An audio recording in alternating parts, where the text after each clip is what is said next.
오늘 함께 은혜를 나누고자 하는 말씀은 신약성경 로마서 8장 28절 말씀입니다. 신약성경 250페이지 로마서 8장 28절 말씀입니다. 함께 봉독하시겠습니다. 우리가 알거니와 하나님을 사랑하는 자 곧 그의 뜻대로 부르심을 입은 자들에게는 모든 것이 합력하여 선을 이루느니라. 아멘. 한 절 말씀 읽었습니다. 로마서 8장은 신약 성경을 결혼 반지에 비유할 때 8장은 그 결혼 반지의 다이아몬드에 해당하는 장이다. 이렇게 많은 분들이 이야기를 합니다. 그만큼 신약 성경 중에서 복음으로 인한 구원과 성화의 삶을 사는 원리를 신약 성경 어느 곳에서보다도 풍부하고 정확하게 기록한 부분이라고 할 수가 있습니다. 자, 조금 전에 읽은 28절 말씀에서 몇 가지 확인 정리를 좀 하는 것이 좋을 것 같습니다. 여기 보면 합력이라는 말이 나옵니다. 합력이라는 말이 보통 협력이라는 말을 써야 될 곳에 합력이라는 말을 쓰기도 하고, 또 협력이라는 말을 써야 할 곳에 합력이라는 말을 쓰는 경우들도 종종 봅니다. 이 합력과 협력은 어떻게 차이가 나느냐 하면, 협력은 플러스 에너지와 플러스 에너지를 합하는 겁니다. 그러니까 같은 방향의 힘을 합치는 거예요. 협력입니다. 그런데 합력은 같은 방향의 힘이 있기도 하고 반대 방향의 힘이 있기도 한 그런 모든 것을 합치는 것을 합력이라고 합니다. 그러니까 다른 말로 하면 협력은 같은 시간대에 모든 사람들이 같은 마음으로 한 마음으로 힘을 모으는 것이 협력이라고 한다면, 합력이라는 것은 시간의 흐름에 따라서 좋은 일과 나쁜 일, 또 고난과 연단, 이런 모든 것을 합쳐서 이루어지는 힘, 그것을 합력이라고 이렇게 말을 합니다. 자, 그래서 이 용어의 사용을 정확하고 확실하게 하는 것이 우리가 신앙생활을 하는데 상당히 필요하고 또 중요한 요소가 되기도 합니다. 그것을 정확히 분별하지 못하고 사용할 때 잘못 이해하게 되는 경우도 있습니다. 예를 들면 구원관이 잘못되면 신앙생활의 방향이 잘못 설정될 수 있습니다. 그러니까 올바른 방향으로 가지 않고 잘못된 방향으로 갈 수도 있다는 것입니다. 그래서 성경에 기록된 단어, 용어는 정확하게 이해하는 것이 아주 중요하다고 생각을 할 수가 있습니다. 자, 이런 그 합력의 좋은 예로서 들 수 있는 것이 바로 요셉, 창세기에 나오는 요셉의 경우라고 할 수가 있습니다. 자, 그것은 조금 뒤에 이야기하기로 하고요. 그 다음에 이루느니라, 문장의 마지막 부분에 나오는 이루느니라는 서술어가 있는데, 선을 이루는 분이 누구냐 하는 겁니다. 우리가 이 합력이라는 말을 협력이라는 말로 쓰게 되면 선을 이루는 것이 사람들이 됩니다. 협력하는 사람들. 그런데 합력을 하나님께서 시간의 흐름에 따라서 어떤 사람에게 일어난 좋은 일과 또 그에게 일어나는 힘들고 어려운 고난이라든가 괴로운 일이라든가 이런 것을 다 합쳐서 결국에는 선을 이루신다. 그렇게 볼 때 이 이루느니라의 주체가 되시는 분은 하나님입니다. 그러니까 선을 이루시는 분은 사람이 아니고 하나님이라는 것이죠. 자, 그것을 증거하는 것이 그 신약성경 250페이지 맨 아래 줄을 보면은 그 1번이라고 해서 거기 설명이 나와 있습니다. 어떤 사본에 하나님이 모든 것을 합하여 선을 이루시느니라 이렇게 되어 있습니다. 자, 자, 그래서 앞으로는 합력이라는 말을 정확하게 사용했으면 좋겠습니다. 다시 한번 말씀드리면, 같은 시대에 하나의 목적을 두고 같은 생각과 힘을 가진 사람들이 힘을 합치는 것은 협력입니다. 시간의 흐름에 따라서 좋은 일도 있고 어려운 일도 있고 힘든 일도 있고 고난도 있고, 이 모든 것을 합쳐서 결국에는 하나님이 원하시는 선을 이루어가는 것이 합력이다 하는 것을 다시 한번 정확하게 확인을 좀 해두고 싶습니다. 자, 그래서 이루시는 분은 하나님이시라고 하는 겁니다.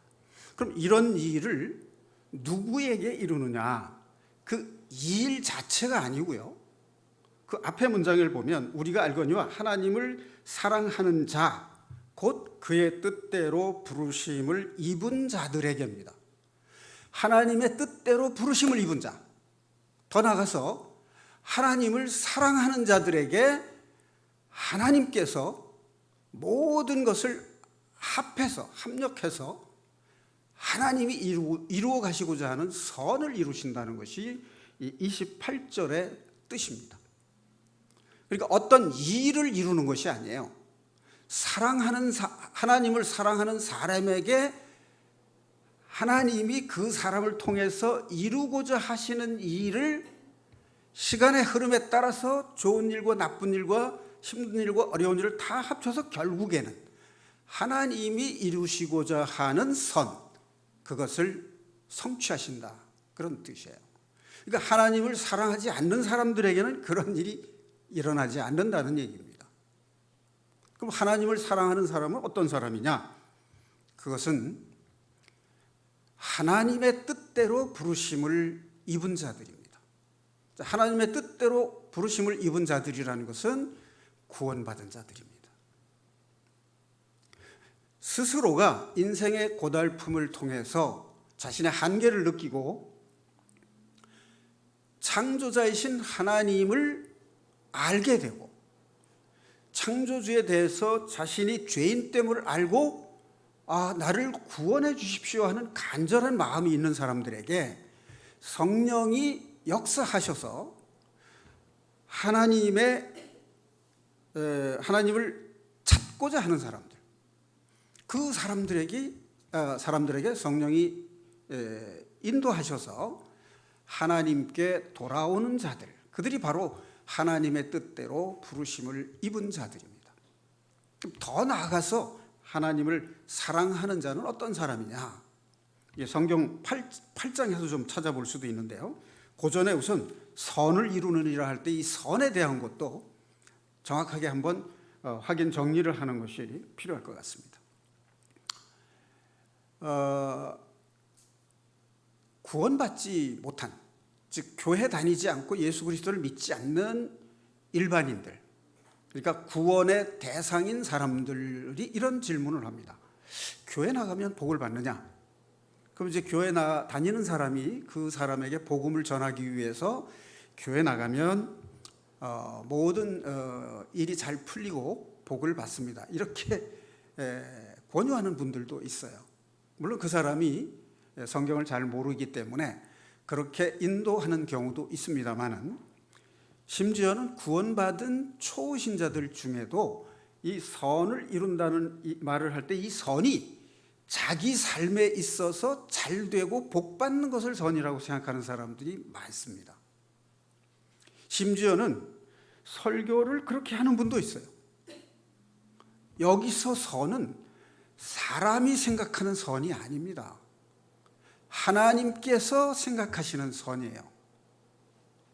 그럼 하나님께서 생각하시는 선은 무엇일까요?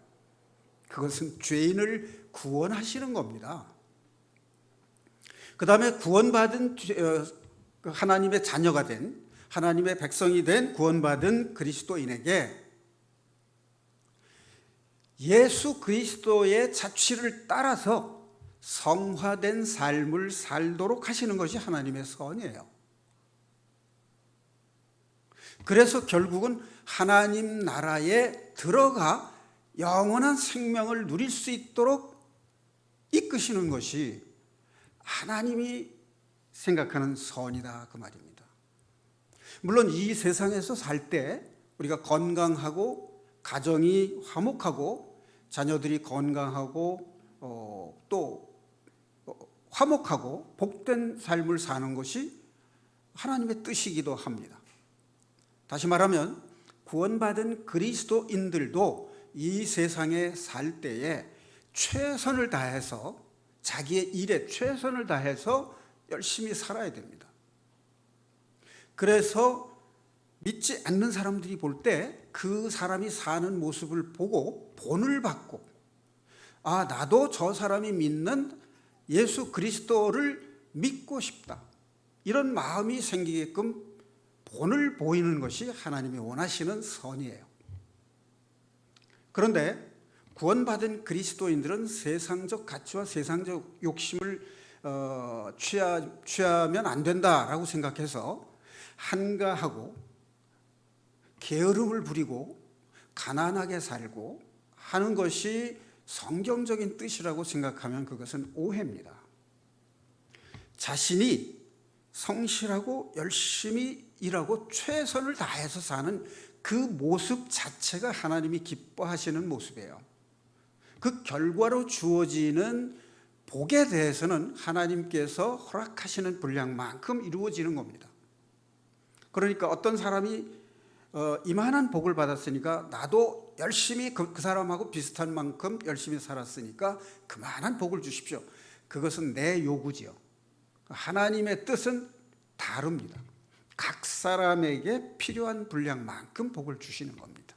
자, 그런데 여기서 말하는 선은 그것보다 차원이 더 높은 하나님 나라에서의 영생을 얻게 하는 것, 그것이 하나님이 생각하시는 선이다 하는 겁니다.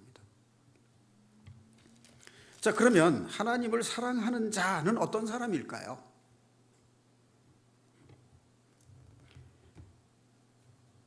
첫째는 하나님의 뜻대로 부르심을 입은 자들입니다. 아까 조금 전에 하나님의 뜻대로 부르심을 입은 자들은 어떤 사람들이냐면 자신이 죄인임을 알고 회개를 통해서 하나님께 돌아온 사람들을 말하는 것입니다. 자, 그러면 더 나아가서 하나님을 사랑하는 자는 어떤 사람이냐? 자, 로마서 8장 5절 보겠습니다.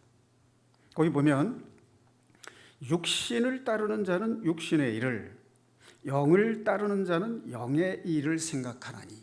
자, 그럼 여기서 무엇을 따르는 자가 하나님을 사랑하는 자일까요? 영의 일을 생각하는 사람.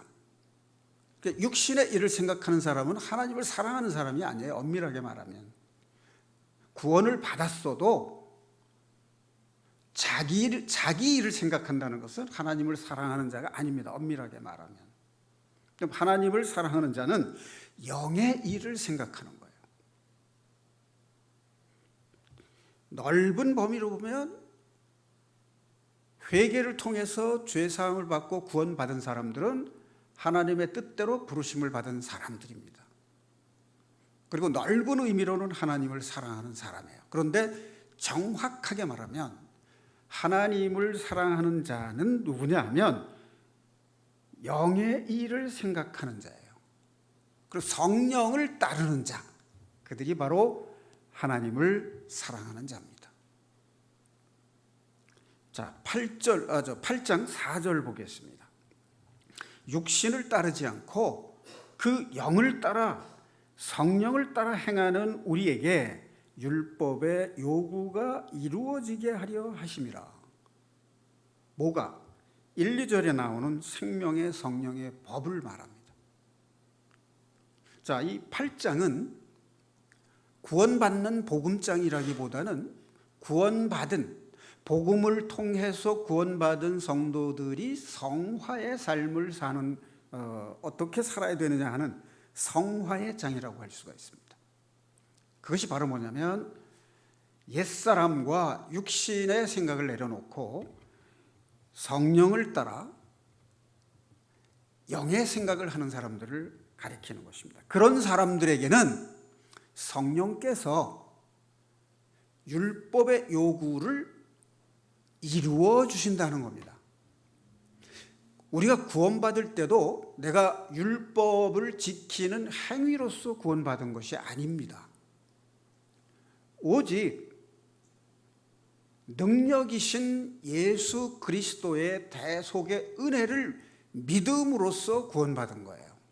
그럼 구원받은 이후의 신앙생활도 내가 구원받았으니까 이제 율법을 지킬 수 있겠다, 그렇게 생각을 하고 율법을 지키려고 해보면 역시 구원은 받았어도 내가 완전한 존재가 아니기 때문에 율법을 지킬 수 없다는 깨달음을 얻게 돼요.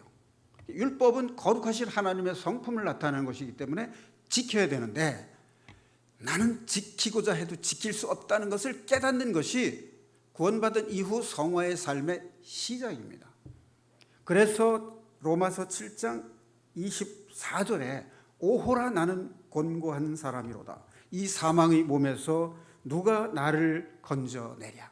그 앞에 보면 마음으로는 하나님의 법을 따르고 싶은데 내 육신으로는 죄의 법을 따른다, 그 말이에요. 구원받은 사람의 마음속에 이 두 가지 법이 있어서 사람으로 하여금 고통스럽게 한다는 거예요.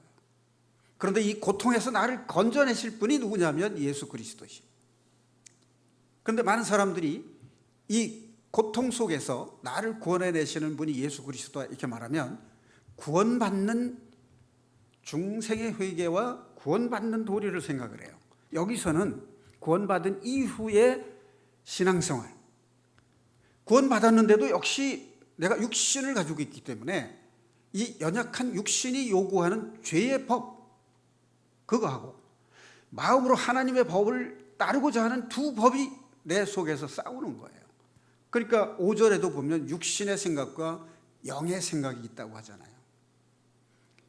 그러니까 사람이 세 정도로 나눌 수 있다고 그랬죠. 고린도전서 1장 2장에 보면 구원받지 못한 사람들을 육신의 사람이라고 이렇게 표현을 하고, 구원을 받았지만 아직 하나님의 성령의 인도를 받지 못하는 상태, 그걸 육의 사람이라고 했어요.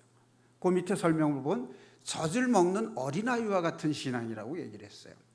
그리고 신령한 자들, 이는 자신을 내려놓고 성령의 인도함을 받는 사람들이에요. 이 사람들에게 그리스도 안에서 성령께서 그 사람 마음 안에 집을 짓고 그 집의 주인으로 계시면서 그 사람으로 하여금 율법의 요구를 이루게 하시는 분이 성령이신 겁니다. 그러니까 내가 하려고 하면, 육신을 지닌 내가 하려고 하면 백전백패입니다.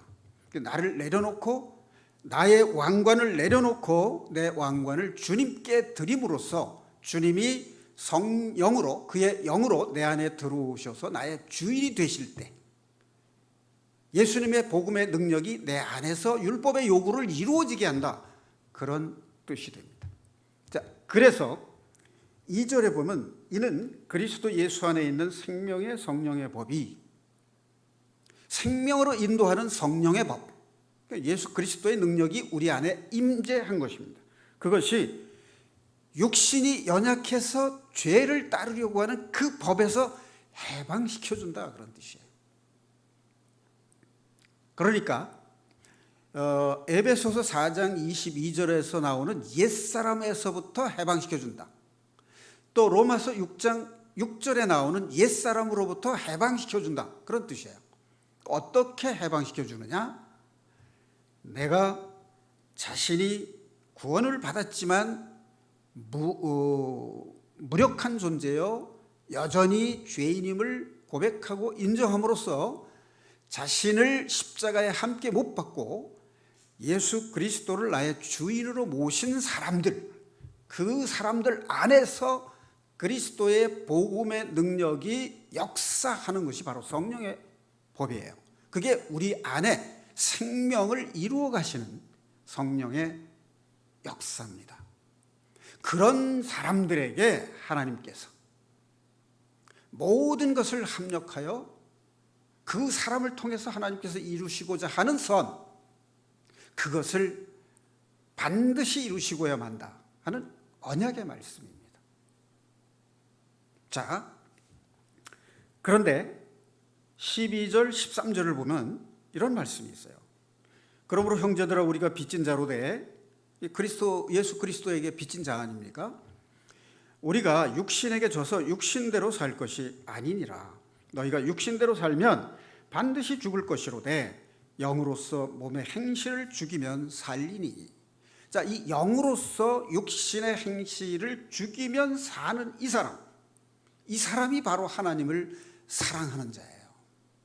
자, 그런 사람들에게 하나님께서는 어떤 약속을 하셨냐? 로마서 8장 1절 2절입니다. 그러므로 이제 그리스도 예수 안에 있는 자에게 결코 정죄함이 없다. 이 사람은 그리스도 예수 안에 있는 자는 영을 따르는 자예요. 영의 생각을 하는 자예요. 영의 일을 생각하는 자, 정말로 하나님을 사랑하는 자이고 하나님을 경외하는 자이고 하나님을 예배하는 자입니다. 그 사람들에게 있어서 이는 그리스도 예수 안에 있는 생명의 성령의 법이 성령께서 죄와 사망의 법, 육신을 따르고자 하는 연약한 옛사람의 습성으로부터 해방시켰다, 그런 뜻입니다. 자, 그래서 성화의 장이다 하는 말씀입니다. 그 다음에 마지막 로마서 8장의 마지막 부분인 38절 39절 말씀, 여기에도 하나님의 언약의 말씀이 완전히 인을 치시고 있습니다. 함께 봉독하시겠습니다. 내가 확신하노니 사망이나 생명이나 천사들이나 권세자들이나 현재일이나 장래일이나 능력이나 높음이나 깊음이나 다른 어떤 피조물이라도 우리를 우리 주 예수 그리스도 안에 있는 하나님의 사랑에서 끊을 수 없으리라. 자, 사랑하는 성도 여러분, 39절에 다른 어떤 피조물이라도 할 때 여러분들은 무엇을 연상하십니까? 다른 어떤 피조물이라도 우리 주 예수 그리스도 예수 안에 있는 하나님의 사랑에서 끊을 수 없다. 이게 피조물에서 누구를 생각하십니까?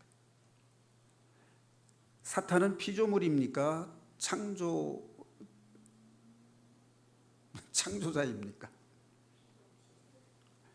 사탄은 하나님께서 천사장으로 지었으니까 피조물이죠. 여기 피조물은 사탄을 말하는 겁니다. 어떤 피조물, 사탄이라도 우리를 우리 주 그리스도 예수 안에 있는 하나님의 사랑에서 우리를 끊을 수 없다. 자, 그것이 8장 1절 2절에도 있고요. 3절 4절을 다시 한번 확인하겠습니다. 율법이 육신으로 말미암아 연약하여 할 수 없는 그것을, 구원을 받았지만 우리가 아직은 완전한 영생에 들어가지 못했고 우리의 몸이 신령한 몸으로 변화되기 전이기 때문에 육신으로 인해서 율법을 지킬 수 없어요. 거룩해질 수가 없습니다. 그래서 육신이 있기 때문에 율법을 지킬 수 없는 그것을 하나님은 하시나니 곧 죄로 말미암아 자기 아들을 죄 있는 육신의 모양으로 보내어 육신의 죄를 정하사 육신을 따르지 않고 그 영을 따라 행하는 우리에게 율법의 요구가 이루어지게 하려 하심이니라. 예수 그리스도께서 육신을 입고 이 땅에 오셔서 십자가의 보혈을 통해서, 죽으심으로 보혈을 통해서 모든 죄인들을 사탄의 굴레에서부터 해방하셨기 때문에, 그런 뜻이에요. 그렇기 때문에 그의 영이신 성령께서 우리 안에서 율법이 요구하는 것을 다 지킬 수 있게 이끌어 가신다 하는 것을 하나님이 약속하신 겁니다. 성령께서 이루신다, 그런 뜻이에요. 하나님은 그 자녀에게 약속한 것을 반드시 지키시는 신실하신 분이고 전지전능하신 분입니다. 그것을 믿는다면 우리가 해야 될 것은 무엇이냐 하면 육신의 생각을 따르지 않고 영의 생각을 따르는 삶, 내가 왕이 되고자 하는 그 왕관, 나의 왕관을 벗어서 주님께 드림으로써 그분이 내 인생의 왕이심을 고백하고 인정하는 것, 그것이 성령의 인도함을 받는 유일한 비결입니다. 자, 여러분, 회개에는 두 가지가 있다고 그랬죠. 죄인된 상태에서 자신의 하나님의 뜻을 버리고 자기 뜻대로 살던 것을 돌이켜 하나님께로 돌아오고자 하는 죄인의 모습을 고백할 때 예수 그리스도의 보혈의 은혜로 구원을 받는 회개, 그게 중생의 회개입니다. 자, 그런데 구원받은 이후에도 우리가 육신이 연약해서 율법을 지킬 수 없는데 내가 죄에 대하여 죽음으로 인해서 성령께서 내 안에서 율법의 요구를 이루어지게, 율법을 지킬 수 있는 능력을 주시면서 이끌어가는 것, 그것이 생명의 성령의 법이에요. 그렇게 될 때 로마서 8장 1, 2절과 끝절인 38절, 39절에서 언약하신 그것을 하나님께서 이루어 가시는 것, 그것이 뭐냐? 하나님을 사랑하는 자, 곧 그의 뜻대로 부르심을 입은 자들에게는 모든 것이 합력하여 선을 이루시느니라 하는 바로 그 말씀입니다. 자, 그렇다면 회개가 두 가지가 있다면 두 번째 회개는 성화의 회개입니다. 구원받은 이후에도 내 속에 있는 죄를 발견하고 깨달아서 그때마다 예수 그리스도의 십자가에 함께 죽은 자신을 고백할 때 하늘 보좌에 계시는 하나님을 보게 되는 축복을 누리게 되는 겁니다. 하늘 보좌 우편에 계신 예수 그리스도의 복음의 능력과 그의 광채와 영광을 우리가 보게 되는 거다, 그 말입니다.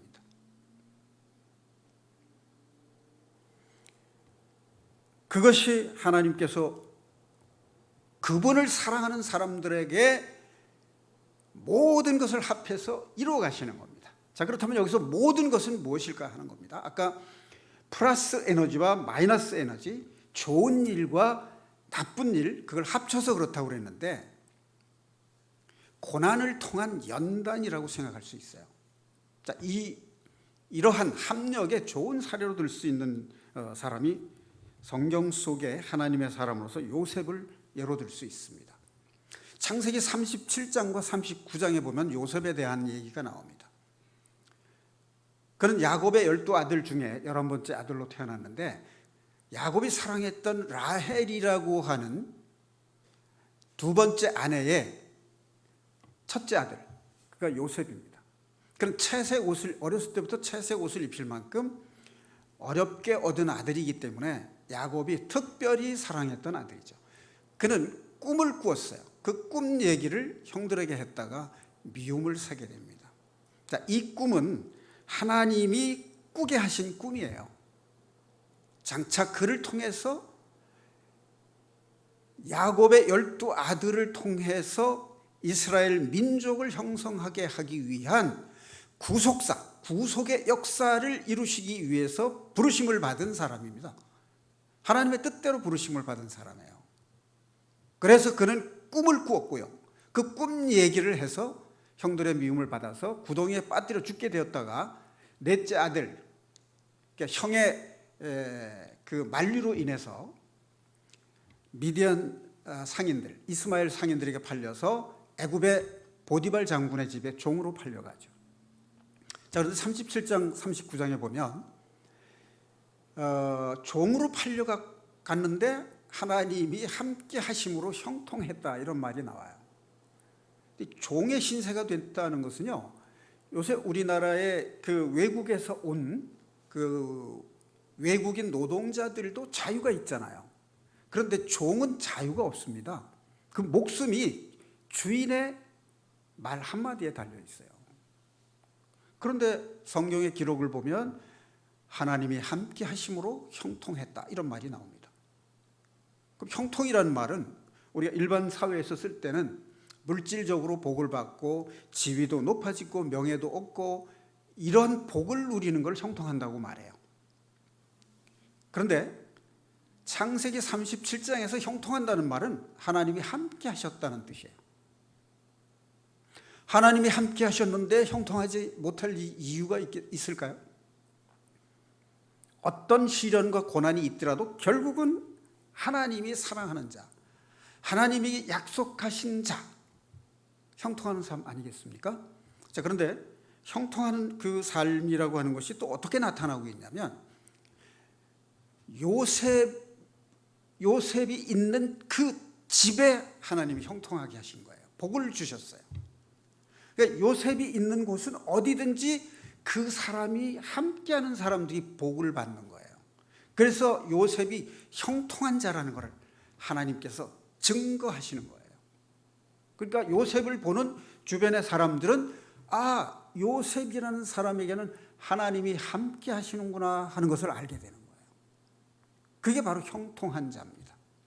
사랑하는 성도 여러분, 여러분들의 삶 속에서도 다른 사람들이 볼 때 여러분에게 하나님이 함께 하신다는 것을 그 사람들이 보고 느끼고 알게 된다면 바로 이것이 형통한 삶입니다. 이런 삶을 사는 사람은 영의 일을 생각하고 영을 따르는 자죠. 그런 사람들에게는 고난이 있든 어려운 일이 있든 시련이 있든 결국에는 하나님께서 모든 것을 합력해서 그에게 일어날 선을 반드시 이루시는 거예요.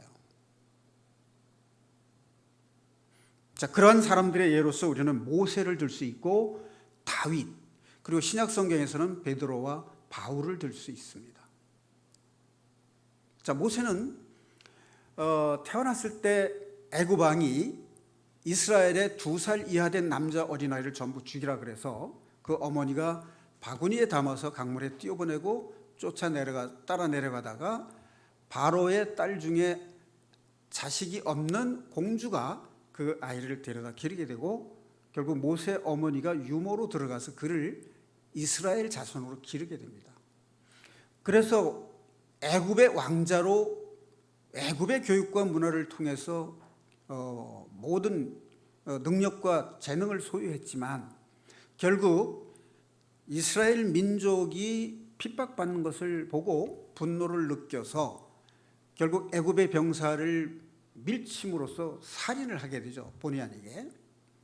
그래서 결국은 미디안 광야로 쫓겨가게 되고 거기서 40년간 이드로 나중에 이제 장인이 되죠. 양을 기르게 됩니다. 40년 동안 소위 애굽의 왕자로서 자라난 사람이 아무것도 아닌 자, 양치기, 그것도 자기 양도 아니고 남의 양을 관리하는 그런 사람으로 40년 동안을 살았어요. 말이 40년이지 웬만한 사람 같으면 4년을 살아도 아마 삶의 의미가 없다, 그리고 좌절을 했을 가능성이 있어요. 그 기간이 하나님이 그를 낮추고 연단하는 기간이었잖아요. 민수기에 보면 이 지면에서 모세보다 더 온유한 자가 없다고 하나님께서 말씀을 하셨어요. 그가 그렇게 40년 동안 아무것도 아닌 존재로 낮아지고 낮추어서 애굽에서 이스라엘을 구원해내는 지도자로 삼으셨잖아요. 이게 바로 하나님을 사랑하는 자들에게 나타나는 일입니다. 모든 것을 합력해서 하나님이 계획하시는 선을 이루시는 거예요. 자, 다윗도 여러분 잘 아시지만 목동으로서 아버지의 명으로 형들이 전쟁터에 나간 형들에게 이제 먹을 것과 입을 것을 갖다 주고 이제 소식을 전하기 위해서 왔다가 블레셋의 골리앗 장군한테 모욕을 당하고 있는 것을 보고 하나님을 모욕하는 저자를 내가 그냥 둘 수 없다. 그래서 평소에 양을 치면서 연마했던 물매, 그 물맷돌을 던짐으로써 골리앗 장군의 그 미간에 정통으로 맞죠. 그래서 즉사합니다. 쓰러진 골리앗에 달려가서 그의 장검을 뽑아서 목을 칩니다. 그래서 전세가 역전되면서 이스라엘군이 전쟁에 승리를 하죠. 그래서 이스라엘의 구원자가 됩니다. 그러자 이스라엘 사람들이 사울 왕보다도 다윗을 더 칭송을 하니까 사울 왕의 시기 질투를 받아서 10년 넘게 쫓겨다닙니다. 죽을 고비를 넘깁니다. 자, 하나님께서는 왜 그런 고통을 겪는 다윗을 그냥 고통을 겪게 놔두셨을까? 놔두신 겁니까? 인도하신 겁니까? 인도하신 거라고 봐야죠. 그래서 그가 장차 두 지파의 왕이 될 때, 헤브론에서 두 지파의 왕이 될 때 비로소 하나님을 구원자로, 주권자로 믿는 최초의 왕이 된 겁니다. 그 후에도 그 사울 왕의 그 부하들과 전쟁을 통해서 결국 이스라엘 전체의 왕이 될 때까지 그가 겪는 고난이 있습니다. 왕이 되고 나서도 가뭄이라고 하는 그 어려움을 겪습니다. 옛날에는 나라에 가뭄이 들면 그게 왕의 책임이었어요. 그래서 왕이 하늘에 제사를 지내는 그런 풍습이 있었고, 다윗 왕도 그 가뭄과 기근을 그치게 해달라고 하나님께 제사를 드립니다. 그러니까 왕이 되자마자 그런 시련을 주시는 거예요. 이 모든 과정이 정말로 하나님을 주권자로 여기는 겸손한 왕으로 삼으시기 위한 연단의 과정이었습니다. 자, 베드로는 마태복음 16장에서 예수 그리스도를 살아계신 하나님의 아들이시여 주는 그리스도시여 살아계신 하나님의 아들이십니다라고 하는 고백을 했는데, 그 뒤에 보면 예수 그리스도께서 십자가에 죽으실 걸 얘기하니까 절대로 그런 일이 주께 일어나면 안 된다라고 이제 만류를 하니까 주님께서 뭐라고 얘기했냐면, 사탄아, 내 뒤로 물러가라. 너는 나를 넘어지게 하는 자로다. 너는 하나님의 일을 생각지 아니하고 사람의 일을 생각하는도다. 이렇게 말을 하죠. 자, 여기서 보면요, 사탄이라고 합니다, 베드로를. 자, 이것을 초신자들이나 구원받지 않은 사람들은 어떻게 이해를 할까 좀 궁금해지기도 합니다. 신앙 고백을 한, 구원자시라고 하는 신앙 고백을 한 수제자인 베드로에게 사탄아 내 뒤로 물러가라 라고 했다는 것은 무엇을 의미할까 하는 겁니다. 자, 요한복음 13장 2절 말씀 하나 찾아볼게요. 요한복음 13장 2절. 사탄이 침투하는 과정이 나타나 있습니다.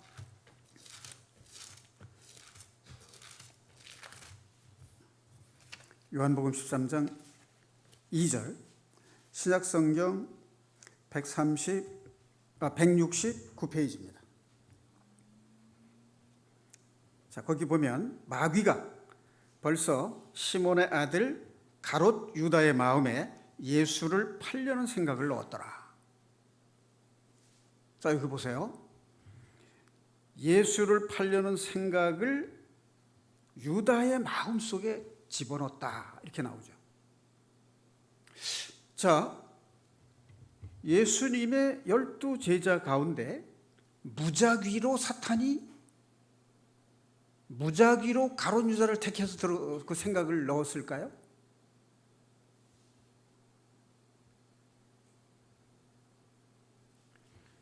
결코 그렇지 않습니다. 무작정 아무에게나 들어가는 게 아니에요. 유다는 예수 그리스도를 주는 그리스도시요 살아계신 하나님의 아들이십니다라는 신앙 고백이 없어요. 솔직히 말해서 유다는 헌금 전대를 담당을 했고, 예수님의 기적을 행하는 예수님의 능력을 통해서 이스라엘을 로마로부터 독립시키고자 하는 그런 뜻을 품고 있었어요. 그러니까 오병이어의 기적을 일으킨 예수님의 능력을 통해서 이스라엘을 로마 제국의 식민지 상태에서 독립하는 그런 꿈을 가지고 있었던 사람이에요. 인간적으로 보면 나쁜 사람이 아닙니다. 그런데 예수님이 스승이시고 모든 죄인들을 죄에서 구원하실 구원자라고 하는 신앙 고백이 없었던 거예요. 그래서 그의 마음속에 생각을 불어넣는 거예요. 예수 팔려는 생각을 불어넣었어요. 자, 여기가 중요합니다. 우리가 구원을 받은 이후에도 신앙생활을 할 때에 우리의 마음속에, 우리에게도 똑같습니다. 우리가 0의 1만을 100% 0의 1만을 생각하고 살 수 없어요. 육신을 지니고 있기 때문에 육신의 생각이 있습니다. 이제 그걸 통해서 사탄이 우리에게 잘못된 생각을 집어넣어요. 자, 이때 필요한 게 뭐냐 그러면 분별력이라는 거예요. 분별력. 그게 옳은 일인지 아닌지, 이게 하나님의 뜻인지 아닌지 이걸 분별해야 돼요. 자, 예를 들면 이런 겁니다. 모세도 혈기를 부렸다 이거예요. 그러나 그가 회개하고 하나님의 능력을 받아서 이스라엘 민족을 애굽에서 구원했다. 그러니까 지금 혈기 부려도 괜찮다. 나중에 후회하고 잘 믿으면 된다. 이렇게 해서 지금 현재 혈기 부리는 것을 유보시키는 겁니다. 요거 사탄의 생각이에요. 우리 속에도 살짝 집어넣어요. 그러면 우리가 정말 그렇구나 이렇게 받아들이면 그 다음에 사탄이 들어옵니다. 마음속으로. 2단계예요. 그게 27절에 나옵니다. 자, 똑같은 요한복음 13장 27절에 보세요. 한 페이지 넘겨서 27절 조각을 받은 후 곧 사탄이 그 속에 들어간지라. 그러니까 생각을 집어넣었다가 분별을 못하고 미혹을 떨쳐버리지 못하면 사탄의 영의 뿌리, 그걸 뽑아내지 않으면 사탄이 직접 들어옵니다. 그래서 이에 예수께서 유다에게 이르시되 네가 하는 일을 속히 하라. 이렇게 되는 겁니다. 그러니까 사탄이 침투하는 과정이 단계가 있어요. 우리가 창세기 3장에도 보면 하나님이 정말 모든 나무의 실과를 먹지 말라 하더냐 이렇게 덫을 놓는 거예요. 거기에 살짝 넘어가면 그 다음에 먹어도 죽지 않아. 오히려 눈이 밝아져서 하나님처럼 되는 거야. 하나님 그걸 못하게 하기 위해서 먹지 말라는 거지 죽는 거 아니야. 이렇게 한 다음에 그게 들어옵니다. 생각을 처음에는 살짝 생각을 집어넣어요. 그랬다가 그걸 떨쳐버리지 않고 품고 있으면 사탄이 들어온다는 말이에요. 그래서 육신의 일을 하게 해요. 그게 지속되고 반복되고 되풀이되다 보면 영의 일을 생각하기가 어려워지게 된다는 거예요. 계속해서 육신의 일을 생각하게 돼요. 우리가 이 세상에서 살 때 습관이 있잖아요. 똑같은 일을 반복적으로 하게 되면 습관이 되는데 그 습관이 사람의 성격을 형성해요. 마약을 처음에 한두 번 하게 되면 별거 아니지만 그걸 계속 하다 보면 나중에는 끊기가 어렵단 말이에요. 담배도 그렇고 술도 그렇고 이 기호식품이라는 것은 처음에는 언제든지 끊을 수 있을 것 같아요. 근데 그게 반복되고 지속되다 보면 자기 의지로 끊을 수가 없는 겁니다. 그러니까 이 담배나 마약이라고 하는 것이 단순한 기호식품이 아니에요. 이 속에 사탄의 영이 거기에 작용하는 겁니다. 내 마음대로 끊을 수가 없다는 게 뭘 의미하는 겁니까? 이거는 병이에요. 사탄이 주는 병입니다. 스스로 빠져나오기가 엄청 힘들어요. 주님이 아니고는 안 됩니다. 그래서 오호라 나는 곤고한 사람이로다. 우리 주 예수 그리스도로 말미암아 하나님께 감사하리로다. 이런 고백이 나올 수밖에 없는 거예요. 자, 제가 한두 가지 예를 좀 들어보겠습니다. 학창 시절에 공부 안 하고 망나니 타는 애들이 있어요. 부모도 안타깝고 선생님들도 안타깝습니다. 부모의 말도 안 듣고 선생님 말도 안 들어요. 그래서 교칙 위반으로 처벌을 밥 먹듯이 합니다. 그리고 학생으로 해서는 안 되는 학교에서 담배를 피워요. 교실에서 담배를 피워요. 그래서 붙잡혀 오기도 하고 이제 정학을 당하기도 하고 이제 그렇습니다. 그런데 제가 물론 경험한 일이기도 합니다만, 자기가 좋아하는 여학생이 생기고 나서 사람이 변하는 겁니다. 그러니까 훈계를 하거나 채찍을 들어서 변화시킬 수 없었던 그 아이가 자기 마음속에 사랑하는 사람이 생기니까 사람이 변하더라고요. 일단 교칙을 준수하는 사람으로 바뀌어요. 그 다음에 공부가 어렵지만 공부하는 척을 하게 돼요. 사랑하는 사람을 행복하게 해주기 위해서 사람이 되는 겁니다. 이 능력, 이게 누가 부여하신 걸까요? 마음속에 사랑의 심정을 심어주신 분은 하나님이십니다. 그 하나님의 사랑이, 심겨진 사랑이 사람을 변화시키는 거예요. 이 하나님의 사랑을 경험한 사람은 바로 하나님의 뜻대로 부르심을 받는 사람들이에요. 근데 처음에는 하나님이 부르셨다는 걸 몰라요. 저도 이 성장 과정을 보면요, 사춘기에 짝사랑을 하는 마음이 생기잖아요. 그런데 그것은 현실적으로 이루어지기가 어려워요. 그래서 짝사랑했던 대상을 잃어버리게 되면 상실감을 느끼게 돼요. 외롭고 고독하고 세상에 천하 고야 같은 느낌이 들어요. 자기 주변에 있는 사람들이 전혀 위로가 안 됩니다. 이 마음이 뭐냐면, 하나님께서 그 사람에게 당신을 찾아오게끔 만드는 계기예요. 그 프로그램입니다. 하나님께서 입력해 놓은. 그래서 첫사랑은 실패하게 돼 있어요. 하나님을 찾아오게 만드시는 하나님의 장치입니다. 이게 모든 것 중에 해당되는 거예요. 그다음에 사업에 실패를 한다든지, 저 같은 경우는 몸에 병이 들어서 죽음의 그늘에서 3년 반씩 고생을 이제 했던 경험, 이제 꼼짝없이 하나님께 매달릴 수밖에 없는 상황을 만드시는 거예요.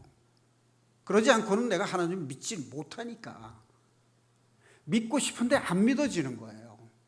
죽게 되니까 하나님 계신 걸 그냥 알겠더라고요.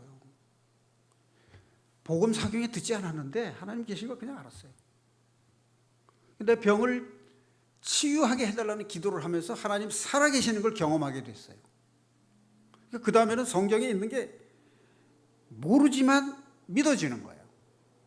뭐 동정녀설이 어떻고, 뭐 노아의 방주가 어떻고, 에덴 동산이 있었냐 없었냐, 또 하나님이 천지를 지으셨냐 안 지으셨냐, 그거를 과학적으로 무슨 PPT를 이용해서 논리적으로 과학적으로 재미있게 설명해서 아는 게 아니에요.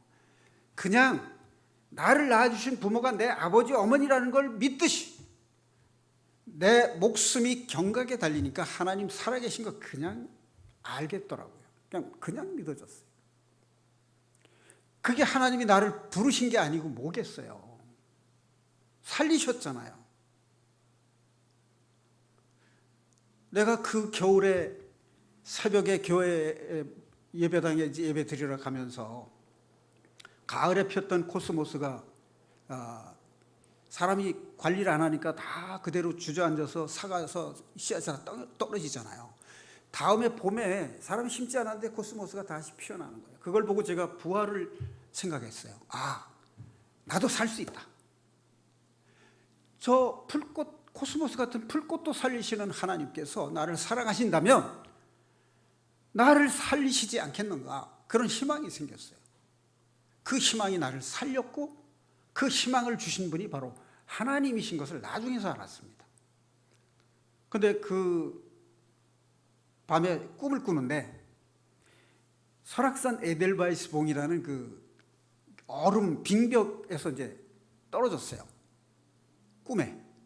제가 이제 설악산 등반을 이제 여러 번 갔기 때문에 그런 꿈을 꾸기도 했는가 본데, 꿈속에서도 이제 난 꼼짝없이 죽었구나 그랬는데, 발이 땅에 닿는 순간에 눈 사태가 나면서 내가 눈 위에 떨어져서 사는 꿈을 꿨어요. 그게 하나님이 나를 살리시겠다는 사인인 것을 나중에 알았어요. 그렇게 인도하시는 하나님이십니다. 빚진 자, 생명의 빚진 자요, 그 하나님을 내가 믿고 그분을 내 마음속에 심어준 그 사랑으로 내가 하나님을 사랑해야 하는 삶을 살아야 되겠다. 그런 마음을 심어주셨어요. 자, 이 목사 아들들이 예수 그리스도를 믿는 게 쉽지 않아요. 왜냐?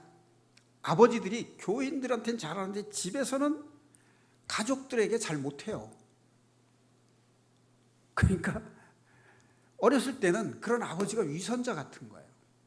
어떤 목사가 학창 시절에 이제 고등부 전도사님이 이제 다 아이들에게 이제 복음을 전하고 성경 가르치고 하는데 다들 예수 그리스도를 믿는 척하는 거죠.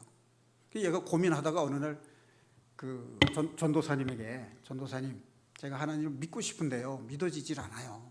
라고 고백을 한 겁니다. 그래서 온 교회가 발칵 뒤집어졌어요. 담임 목사 아들이 구원을 못 받았다 그래가지고 소문이 나버린 거예요. 그래서 그 다음부터 그 목사의 아들이 교회를 못 나왔어요. 그런데 어느 날 선배 한 사람이 수련회에 데리고 간 거예요. 그 수련회에 데리고 갔는데 그 성경 프로그램이 있었어요. 근데 그날 마침 주제가 용서에 대한 것이었는데 그 이제 인도하는 목사님이 각 사람에게 물어본 거예요. 너 마음에 용서 못할 사람이 있느냐? 그렇게 물어보니까 아버지를 도저히 용서할 수 없다라고 얘기를 한 거예요. 근데 이 목사님이 그 학생 앞에 무릎을 꿇고 앉아서 내가 너희 아버지라고 생각하고 나를 용서해 줄 수 없겠냐?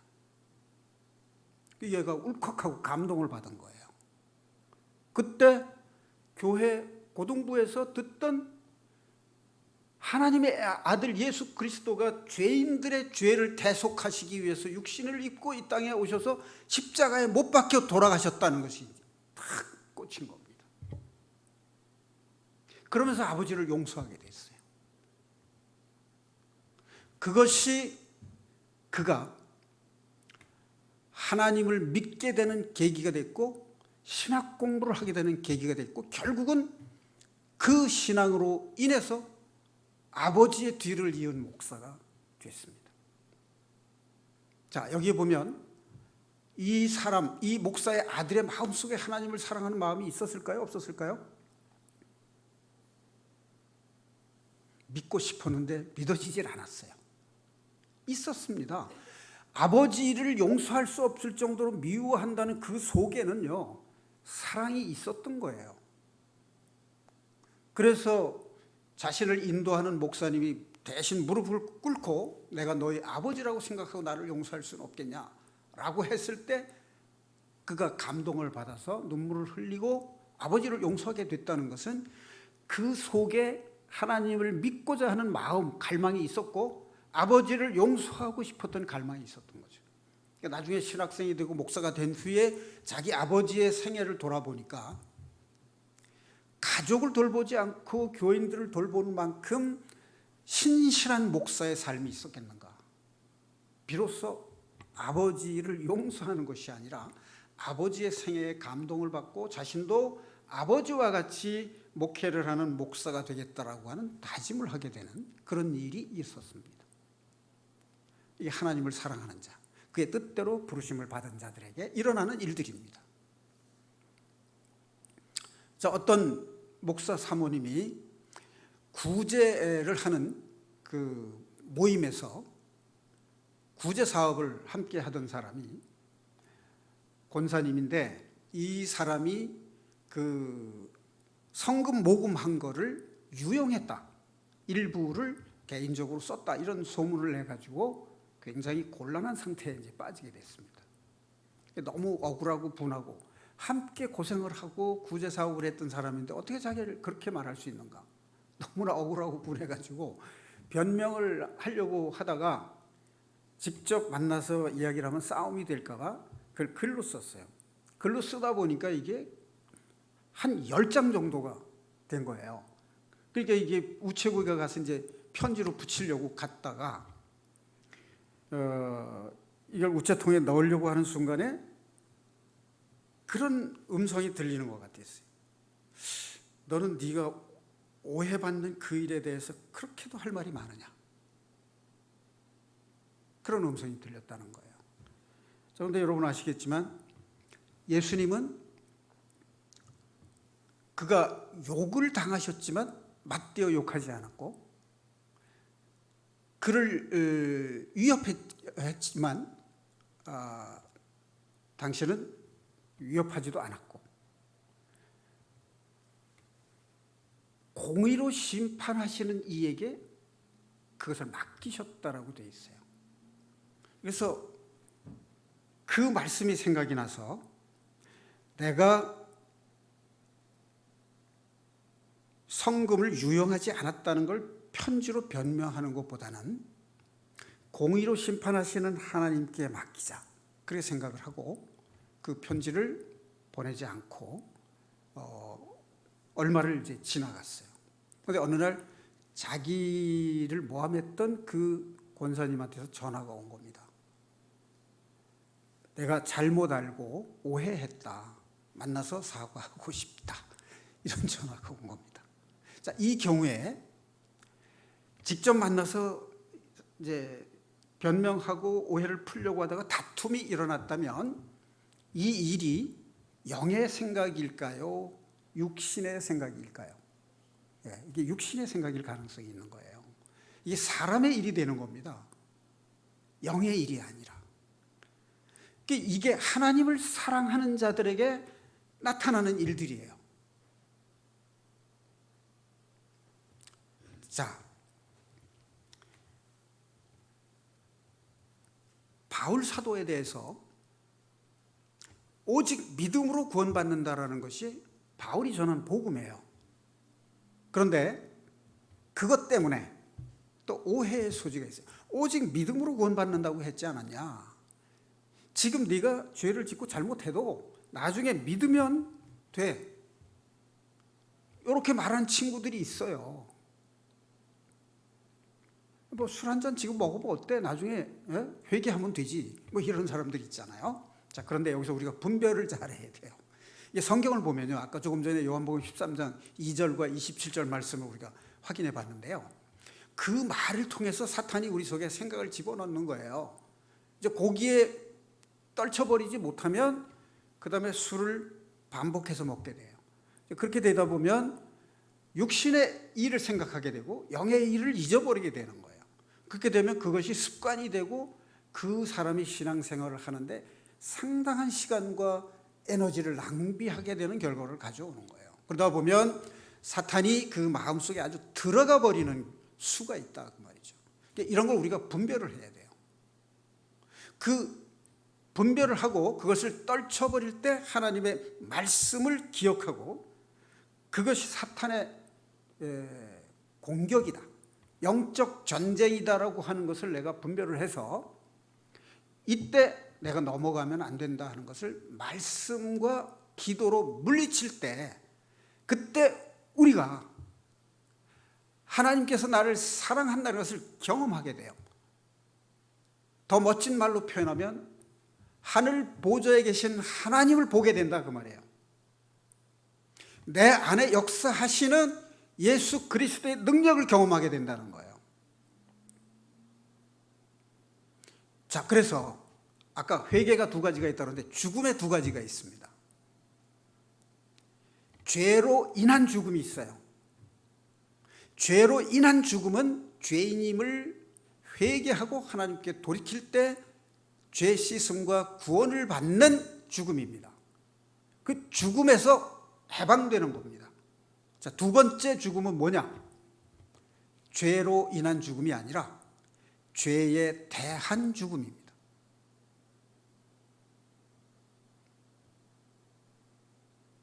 죄에 대한 죽음은 그리스도와 함께 연합하여 십자가에 죽는 경험을 말하는 겁니다. 이 죄에 대하여 죽는 이 경험, 이게 바로 하나님을 사랑하는 자들에게 나타나는 일이에요. 그런 사람들에게 하나님은 당신을 만나게 해주십니다.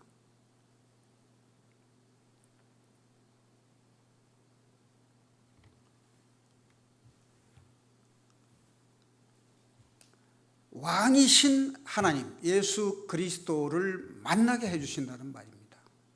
그런 경험이 우리에게 있을 때 우리의 믿음이 죄에 대해서 승리하는, 또 악을 악으로 갚지 않고 악을 선으로 갚는 하나님의 복음의 능력이 우리의 삶 속에서 나타나는 그런 경험을 하는 것, 그것이 바로 하나님을 사랑하는 사람들에게 하나님께서 모든 것을 합력하여 선을 이루어 가시는 복음의 능력입니다. 자, 마지막으로 구원에 대한 말씀을 오늘은 이렇게 한번 정리를 해보겠습니다. 히브리서 4장 12절에 보면 영과 혼과 몸이라는 말이 나오죠. 자, 그런데 데살로니가전서 5장 23절 24절을 좀 찾아보겠습니다. 데살로니가전서 5장 23, 24절입니다. 신약성경 334페이지입니다.